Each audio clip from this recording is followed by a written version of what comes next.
एक क्वेश्चन है आपके पास, कह रहा है कि determine if the points 1,5, 2,3 and -2, -1 are collinear. अब यहाँ पे एक टर्म आता है, वो है कोलिनियर। कोलिनियर क्या होता है, सबसे पहले आपको ये समझना है कि कोलिनियर होता क्या है और इसके क्वेश्चंस कैसे करेंगे यूजिंग डिस्टेंस फॉर्मूला। फॉर्मूला से आप कोलिनियर के क्वेश्चंस कैसे प्रूफ करोगे या चेक कैसे करोगे कि जो पॉइंट है वो कोलिनियर है। तो कि कोलिनियर अगर आपको डिस्टेंस फॉर्मूला से प्रूफ करना होता है तो तीनों पॉइंट से तीन डिस्टेंस निकालो। ध्यान से सुनो, तीनों पॉइंट से तीन डिस्टेंस निकालो और उसमें से किसी भी दो का डिस्टेंस जो होगा एक तीसरे के बराबर होगा। आ रही बात समझ में? अब देखो क्वेश्चन कैसे करेंगे, ध्यान से देखना। बच्चों, स्वागत है आपका एक बार फिर से हमारे चैनल एडुशाइन पर। आज की इस वीडियो में मैं क्लास 10th का चैप्टर नंबर 7 कोऑर्डिनेट ज्योमेट्री पढ़ाने वाला हूं और कोऑर्डिनेट ज्योमेट्री का पूरा कॉन्सेप्ट कवर अप कराऊंगा और साथ में कुछ ऐसे इंपॉर्टेंट क्वेश्चंस भी कराऊंगा जो कि आपके एग्जाम के लिए बहुत इंपॉर्टेंट होते हैं। तो देखो, सबसे पहले मैं आपको बता दूं, कोऑर्डिनेट ज्योमेट्री स्टार्ट करने से पहले बता दूं कि अगर आपने चैनल को सब्सक्राइब किया है तो बहुत अच्छी बात है। अगर आपने सब्सक्राइब नहीं किया है तो सब्सक्राइब कर लो, क्योंकि मैं आपके लिए 9, 10th, 11th, 12th हर एक क्लास के मैथ्स के लेक्चर्स, मैथ्स के सारे कॉन्सेप्ट जो आपको क्लास 9 से लेकर 12th में पढ़ना होता है, उन पे एक एक वीडियो लेके आऊंगा, जिससे कि आपको पढ़ने में, आपकी प्रिपरेशन करने में, बोर्ड एग्जाम की प्रिपरेशन हो या फिर आपके किसी भी एग्जाम की प्रिपरेशन हो, उसको करने में बहुत ही आसानी रहे। ठीक है जी बच्चों, कोऑर्डिनेट ज्योमेट्री आपको क्लास 9th में भी पढ़ना होता है। 9th की कोऑर्डिनेट ज्योमेट्री की वीडियो आपको ऑलरेडी बना दी गई है। अगर आपको कोऑर्डिनेट ज्योमेट्री का बेसिक पढ़ना है, बेसिक समझना है कि कोऑर्डिनेट ज्योमेट्री बिल्कुल आया कहां से है और उसके बेसिक क्वेश्चंस करने हैं 9th से रिलेटेड, तो उसके लिए आपको वीडियो बना दिया है मैंने। अगर आप चाहें उसे देखना तो डिस्क्रिप्शन में लिंक है, उसे भी देख लें, क्योंकि उसको देखने के बाद अगर आप ये देखते हैं तो आपको बहुत ही अच्छी तरीके से समझ में आएगा, पूरा का पूरा बेसिक से लेकर एडवांस तक समझ में आएगा।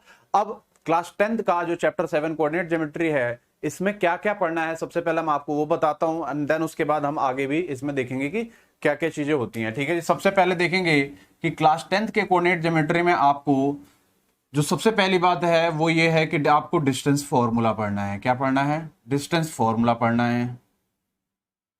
उसके बाद आपको पढ़ना है सेक्शन फॉर्मूला।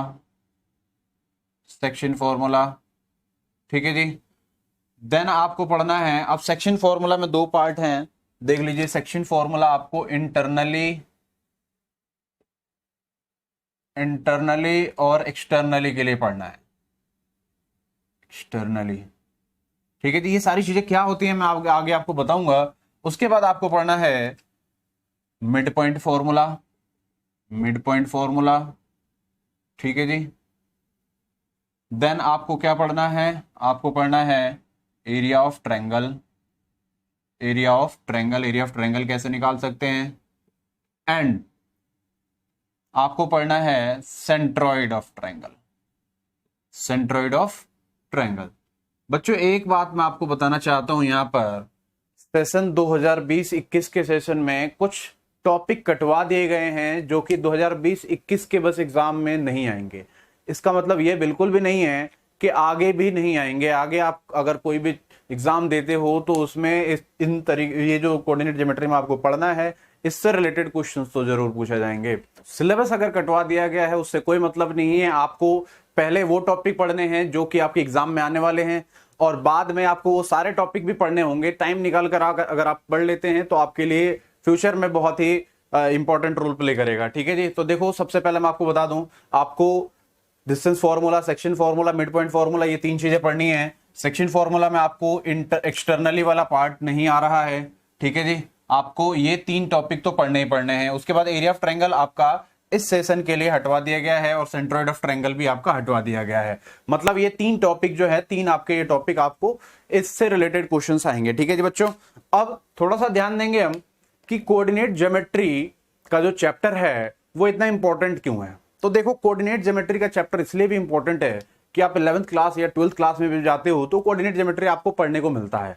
ठीक है, यहां जो हम क्लास 10th में जो कोऑर्डिनेट ज्योमेट्री पढ़ेंगे वो पढ़ेंगे 2D, 2 डायमेंशनल वाले जो कोऑर्डिनेट सिस्टम होंगे उनके बारे में पढ़ना है। लेकिन अगर आप आगे जाते हो तो आपको 3D का पढ़ने को मिलेगा। ठीक है जी, क्लास 10th में ओनली आप क्या करोगे, 2D के बारे में पढ़ोगे, 2 डायमेंशनल ज्योमेट्री होगी। अब 2D में क्या होता है, 2D में आपका ओनली लाइन ड्रॉ होता है। ठीक है जी बच्चों, तो सबसे पहला टॉपिक में पढ़ाऊंगा डिस्टेंस फॉर्मूला और इसके कुछ क्वेश्चंस भी इसके अंदर कुछ चीजें और आती हैं, जैसे कोलिनियर क्या होता है, इक्विडिस्टेंस क्या होता है, ये सारी चीजें होती हैं, वो सारा चीज मैं इसमें कवर अप करवाऊंगा।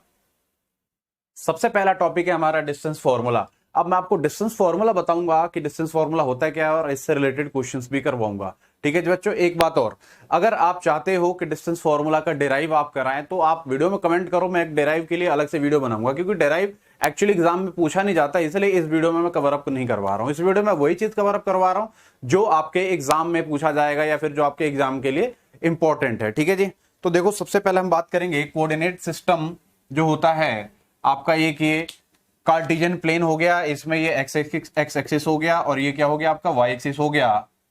अब इसमें एक पॉइंट है, कोई भी एक पॉइंट है और कोई एक दूसरा पॉइंट है, कोई एक पॉइंट है, लेट इस पॉइंट को मान लेते हैं x1 y1 और कोई दूसरा पॉइंट है उसको मान लेते हैं x2 y2।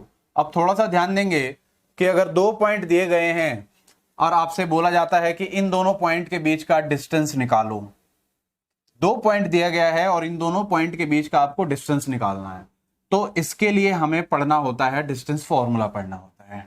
ठीक है, अब दो पॉइंट आपके दे दिए गए हैं, इसके बीच का डिस्टेंस फॉर्मूला जो होता है वो क्या होता है मैं बता देता हूँ। इस अगर ये पॉइंट आपका ए है और ये पॉइंट अगर आपका बी है तो मैं लिख लेता हूँ A B, distance of A B बराबर होता है अंडर रूट में x2 माइनस x1 का whole square plus y2 minus y1 का होल स्क्वायर।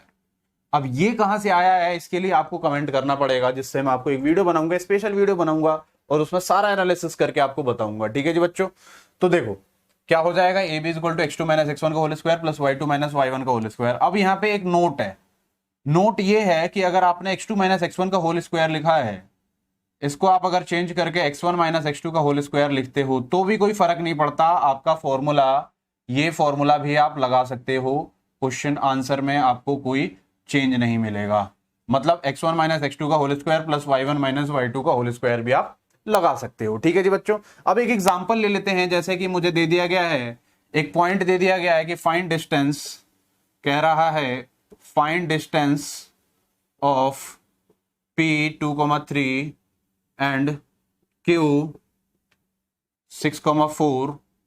ठीक है जी, अब कह रहा है कि p और q के बीच का डिस्टेंस निकालना है, तो बाय यूजिंग डिस्टेंस फॉर्मूला हम क्या करेंगे, ध्यान से देखते हैं। p क्या है आपका 2,3 और q क्या है 6,4। मैं क्या करूंगा, यूजिंग डिस्टेंस फॉर्मूला लिखना पड़ेगा आपको, यहां पर क्या यूज कर रहे हो आप, डिस्टेंस फॉर्मूला, तो लिखेंगे using distance formula, using distance formula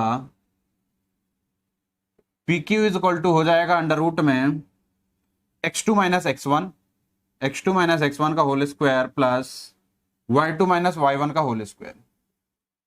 तो यहां से आ जाएगा 6 माइनस 2 क्या हो जाएगा 4 का स्क्वायर प्लस 4 माइनस 3 क्या हो जाएगा 1 का स्क्वायर। तो 4 का स्क्वायर कितना हो जाएगा 16 और 1 का स्क्वायर कितना हो जाएगा 1, तो 16 प्लस 1 कितना हो जाएगा 17, अंडर रूट 17 आपका इसका आंसर आ जाएगा। एक बात और ध्यान देने वाली है कि जब भी आप, क्योंकि कार्टेशियन प्लेन में आप क्या करते हो, कार्टेशियन सिस्टम में अगर कोई लाइन ड्रॉ करते हो, कुछ भी ड्रॉ करते हो, तो उसकी यूनिट होती है, क्या होती है उसकी यूनिट होती है, हम उसे लिखते हैं यूनिट लिखते हैं, क्योंकि लाइन है तो ओनली लाइन क्या होगा यूनिट होगा, अगर एरिया होता तो स्क्वायर यूनिट लिखते हैं, तो यहां हम क्या लिख देंगे अंडर रूट 17 यूनिट। ठीक है, और ये ऑलवेज प्लस में रहता है, किस में रहता है प्लस में रहता है, क्यों, क्योंकि डिस्टेंस है और डिस्टेंस ऑलवेज प्लस में रहता है। ठीक है, तो देखो डिस्टेंस फॉर्मूला से बेसिक एक क्वेश्चन आपको ऐसा मिल गया, इस तरीके के क्वेश्चन आप बहुत आसानी तरीके से कर लोगे। ठीक है, एक क्वेश्चन लेते हैं, आगे हम पढ़ते हैं, देखते हैं कि कोलिनियर क्या होता है। आप कोलिनियर का एक क्वेश्चन लेता हूं और आपको समझाता हूं, कोलिनियर से रिलेटेड सारी चीज समझाता हूं, उसके बाद आपको इक्विडिस्टेंस का भी एक क्वेश्चन लूंगा और इक्विडिस्टेंस से रिलेटेड भी आपको बताऊंगा कि कैसे कैसे होगा और सारा क्वेश्चन समझाऊंगा। ठीक है जी चलिए एक क्वेश्चन है आपके पास, कह रहा है कि determine if the points 1,5, 2,3 and -2, -1 are collinear. अब यहां पे एक टर्म आता है वो है कोलिनियर। कोलिनियर क्या होता है, सबसे पहले आपको ये समझना है कि कोलिनियर होता क्या है और इसके क्वेश्चंस कैसे करेंगे यूजिंग डिस्टेंस फॉर्मूला। फॉर्मूला से आप कोलिनियर के क्वेश्चंस कैसे प्रूफ करोगे या चेक कैसे करोगे कि जो पॉइंट है वो कोलिनियर है। तो सबसे पहले देखो कोलिनियर का मतलब क्या होता है। एक लाइन है, एक ही लाइन पे अगर सारे पॉइंट लाई करते हैं तो उसको बोलते हैं कोलिनियर। सिंपल सीधी सी बात है, आपने 9th क्लास में पढ़ा है। कोलिनियर क्या होता है, एक लाइन पर तीनों पॉइंट अगर लाई करें या जो भी पॉइंट है, जितने भी पॉइंट है, सारे पॉइंट अगर एक लाइन पर लाई करें उसे हम बोलते हैं कोलिनियर। अब जैसे आपके पास ए है, बी है और सी है, ये 3 पॉइंट हैं। अब ये क्या कर रहे हैं, आपके एक ही लाइन पर लाई कर रहे हैं। तो सिंपल सीधी सी अगर मैं बात बताऊं तो अगर एक ही लाइन पर ये 3 पॉइंट लाई कर रहा है और ये 2 है, ये 3 है, तो क्या हो जाएगा, एसी का जो डिस्टेंस होगा और बीसी का जो डिस्टेंस होगा वो ए बी के डिस्टेंस के बराबर होगा कि नहीं होगा, मुझे बताओ। ध्यान से देखना।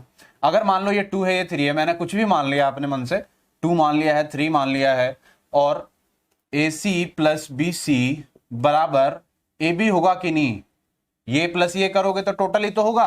तो सिंपल सीधी सी बात है, अगर एक ही पॉइंट, एक ही लाइन पर अगर 3 पॉइंट लाई करते हैं तो तीनों जो लाइन होंगे, टोटल कितने लाइन हो जाएंगे, 3 हो जाएंगे ना, एक एसी हो जाएगा, एक बीसी हो जाएगा और एक ए बी हो जाएगा। ये अलग अलग हो जाएंगे, अगर इनको ब्रेक करते हैं तो, तोड़ते हैं तो अलग अलग हो जाएंगे ना। तो तीनों में से किसी भी दो को अगर जोड़ते हो तो किसी एक के बराबर आएगा कि नहीं आएगा, डिस्टेंस। क्या डिस्टेंस, तीनों को अगर जोड़ोगे, तीनों में से किसी भी दो को जोड़ो, कोई भी दो हो सकता है, ठीक है। यहां क्या है, यहाँ एसी प्लस बीसी होगा, कहीं और होगा, कोई और पॉइंट होगा। अगर मान लो बी बीच में आ गया और सी इधर आ गया तो A B plus B C हो जाएगा। इस तरीके से कहने का मतलब यह है कि कोलिनियर अगर आपको डिस्टेंस फॉर्मूला से प्रूफ करना होता है तो तीनों पॉइंट से 3 डिस्टेंस निकालो। ध्यान से सुनो, तीनों पॉइंट से 3 डिस्टेंस निकालो और उसमें से किसी भी दो का डिस्टेंस जो होगा एक तीसरे के बराबर होगा। आ रही बात समझ में? अब देखो क्वेश्चन कैसे करेंगे, ध्यान से देखना। 3 पॉइंट है, कौन कौन से 3 पॉइंट है, मैं यहां सॉल्यूशन लिखता हूं। 3 पॉइंट है, देख लो 3 पॉइंट कौन कौन से हैं। ए है आपका 1,5, बी है 2,3 मान लो, और सी है आपका, सी को क्या कह सकते हो, सी को लेट से -2, -1 दिया हुआ है, ठीक है। अब मैं क्या करूंगा, पहले डिस्टेंस ऑफ ए बी निकालूंगा। क्या निकालूंगा, distance of A B.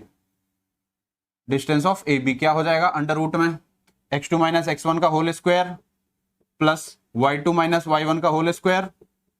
Solve करते हैं तो 2 - 1 1 का स्क्वायर प्लस 3 - 5 - 2 का स्क्वायर कितना होता है, 4 होता है। सॉल्व करेंगे तो 4 + 1 5, मतलब अंडर रूट 5 आ रहा है। तो ए बी का जो डिस्टेंस आ गया, क्या आ गया, अंडर रूट 5 आ गया। डिस्टेंस ऑफ बी सी निकाल लेते हैं। बी सी का डिस्टेंस निकालेंगे तो क्या हो जाएगा, -2 का होल स्क्वायर, x2 - x1 का whole square plus y2 - y1 का होल स्क्वायर, मतलब -1 - 3 का होल स्क्वायर। सॉल्व कर लो, -4 का स्क्वायर हो जाएगा 16 और ये भी -4 का स्क्वायर हो जाएगा 16। तो अंडर रूट कितना हो जाएगा, 32। अब अंडर रूट 32 को थोड़ा सा अगर सॉल्व कर लेते हैं तो क्या हो जाएगा, 4√2 आ जाएगा। क्लियर है? उसके बाद आप क्या निकालोगे, एसी निकालोगे। क्या निकालोगे, एसी। तो जब एसी निकालते हैं तो क्या हो जाएगा, अंडर रूट में x2 - x1 का होल स्क्वायर -2 - 1 का whole square plus y2 - y1 का होल स्क्वायर।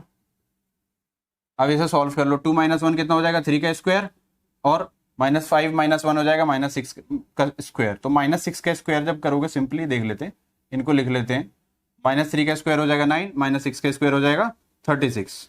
अब इसको जोड़ लो, कितना हो जाएगा, अंडर रूट में 45। अब ये कितना आ जाएगा, 3√5 आ जाएगा।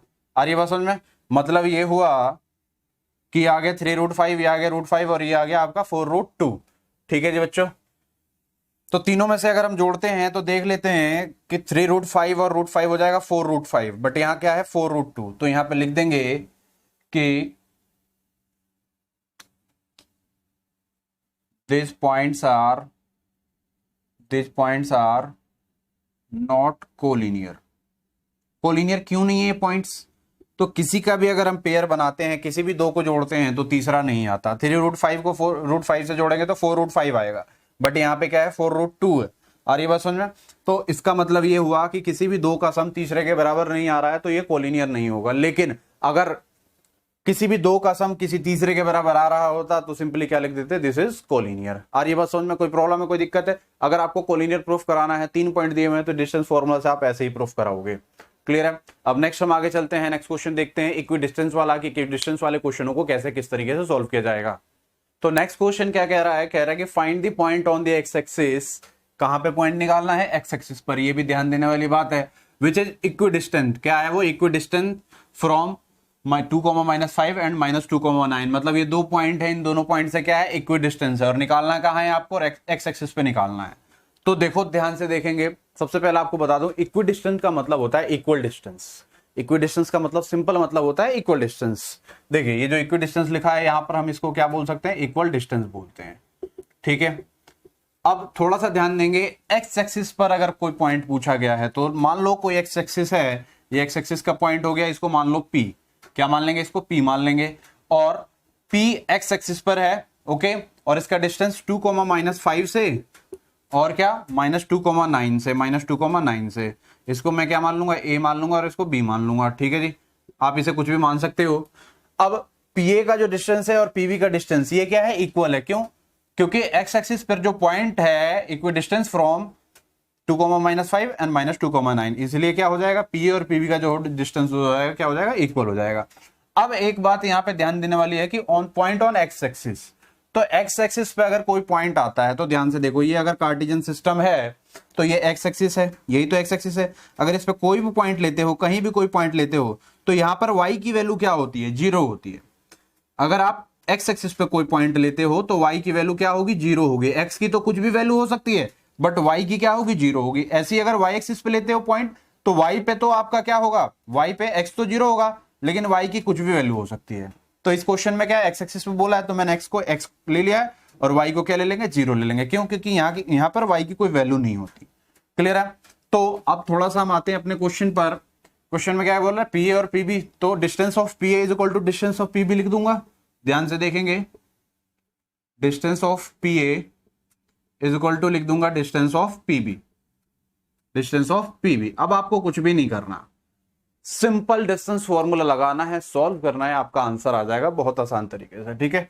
लेट यहां पे कर लेंगे, एक चीज है ध्यान से देखेंगे, लेट मैं लिख देता हूं यहां पर, let point on X axis, point on X axis B क्या हो जाएगा, x, 0, एक्स एक्सिस पे जो आपने पॉइंट लेट किया है वो क्या हो जाएगा, x, 0 हो जाएगा, ठीक है। अब डिस्टेंस ऑफ PA क्या हो जाएगा, अंडर रूट में x2 - x1 का होल स्क्वायर, तो क्या हो जाएगा, देखो मैंने क्या बोला था, या तो x2 - x1 ले लो या x1 - x2 ले लो, एक ही बात है। मैं यहाँ पे क्या लिखूंगा, x - 2 का होल स्क्वायर लिखूंगा, क्यों लिखूंगा, क्योंकि a - b का होल स्क्वायर करने में यहाँ पे आसानी होगी। y2 - y1 - y2 का होल स्क्वायर मतलब 0 - 5 का whole square is equal to distance of PB ये रहा, तो x1 - x2 का whole square plus y1 - y2 का होल स्क्वायर। अब मैं क्या करूंगा, यहां पर स्क्वायरिंग बोथ साइड कर दूंगा, क्या कर दूंगा, squaring both side. Squaring both side इसलिए कर रहे हैं कि ये जो रूट है ना दोनों तरफ वो हट जाए, जब वो हट जाएगा तो क्वेश्चन करने में आसानी होगी। तो स्क्वायरिंग बोथ साइड करते हैं तो आपका क्या हो जाता है, x - 2 का होल स्क्वायर प्लस 0 - -5 कितना हो जाएगा, 5 का square is equal to x - +2 का स्क्वायर प्लस 0 - 9 का होल स्क्वायर। ये रूट कैंसिल हो जाएगा आपका।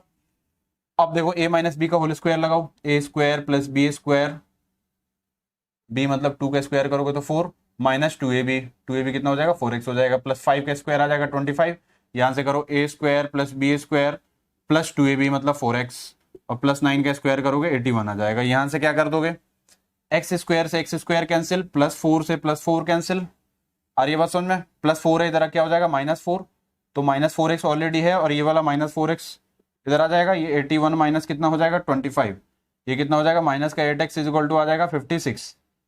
तो x की जो वैल्यू आ रही है वो आ रही है -7, 8 7 जा 56, तो x की वैल्यू आपकी कितनी आ गई, -6।